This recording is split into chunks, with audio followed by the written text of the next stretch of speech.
लो दोस्त, ये पत्थर कुशी का झाड़ है। देखिए बहुत बढ़िया वाला झाड़ है ये अच्छा फायदेमंद झाड़ है। देखिए देखने में बहुत खूबसूरत लगता है। ये झाड़ का पत्ता से झाड़ बनता है। अब एक पत्ता तोड़ के मिट्टी में डाल के रखेगा तो अपने आप झाड़ हो जाता है। लेकिन ये पत्ते से क्या फायदेमंद है मैं आपको बताता हूँ।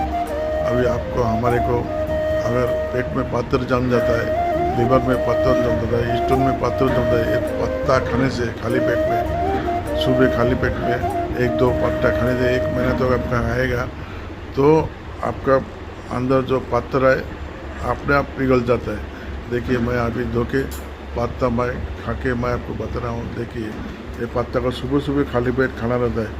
कितना भी पेट में आपको पथरी हो पत्थर हो सब पत्थर गल जाता है ये पत्ता खाने से। ये बहुत फायदेमंद है। इसका झाड़ का नाम है पत्थर कुर्सी झाड़। देखिए पत्ता भी एकदम हरा हरा, खाने में भी बहुत अच्छा लगता है, तो नमकीन जैसा लगता है, कोई तकलीफ नहीं।